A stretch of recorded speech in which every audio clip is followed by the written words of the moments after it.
Jim, can I just get your thoughts on that one this afternoon? Well, disappointing afternoon overall, James. We started the game better than what we did the previous two. I thought we played some half-decent football in the first half, certainly back to middle. Didn't do well enough in the final third, didn't cause Zander Clark any problems really. But I have to say, St Johnstone never had a shot on target either. They did put a couple of decent balls across the face, which could have been costly for us, but we got away with those couple of balls in. But I don't like coming on here and talking about referees, and it's not something that I've got a habit of doing. I'm not looking for an excuse, and it's certainly not sour grapes towards St Johnstone. I'm just baffled at some of the decisions that went against us out there today. Particularly the lead up to the goal. So early on in the second half, where you're trying to get back into the game, and Joe Shaughnessy clearly heads the ball onto the arm of Melamed. His arm is in an unnatural position. It's way above his head. It's an easy decision as far as I'm concerned. If it's in the box, in the penalty area, then you're screaming for a penalty. If that's a defender's hand, then you're probably going to get it.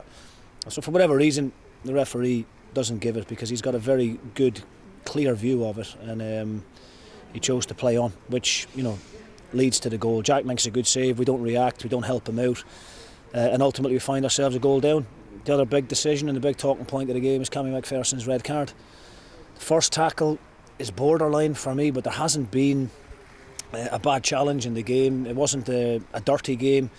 Cammy's made a genuine attempt to play the ball. He did play the ball, but you could argue his trailing leg possibly cost the St Johnstone midfielder. But there was no malice in it. There was, the St Johnstone player wasn't hurt. For me, it was a talking to and a free kick, and that should have been enough. Give him a yellow card there, and then the second yellow's a joke.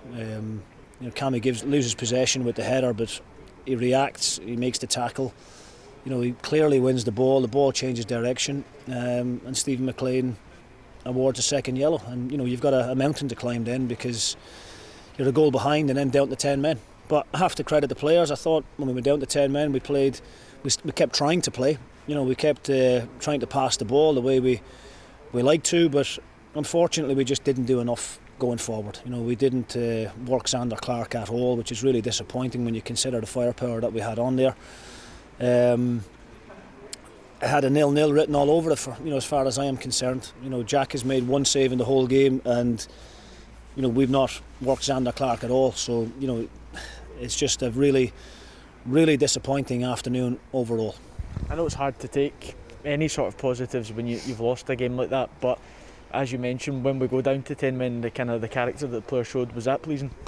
Yeah, look, I never questioned their character. They're a really good bunch of lads, and they always do the best that they can do. Obviously we make mistakes from time to time, and we're all trying to learn and improve and get better and make sure we don't repeat those mistakes. But overall, I think we had more possession than St Johnstone. We dominated the ball for periods in both halves, but we just didn't do enough. We didn't get it wide early enough. We didn't get enough balls in the box, and that's what we have to do, and that's something that we have done really well in weeks gone by. So that's the frustration for me. But it's hard enough to get a result in the Premier League 11v11, but when you go down to 10 men for such a long period of time, it's really, really difficult. And there was one or two other things that kind of went against us. Jake Doyle-Hayes looks as if he's picked up a serious muscle injury on his thigh, which we'll assess him in the early part of next week, but that doesn't look particularly great. And then obviously Colin Quainer, we're all excited to see what he can do, and within 6 or 7 minutes of being on the park, he takes a real sore one on his knee. Again, we'll have to assess that.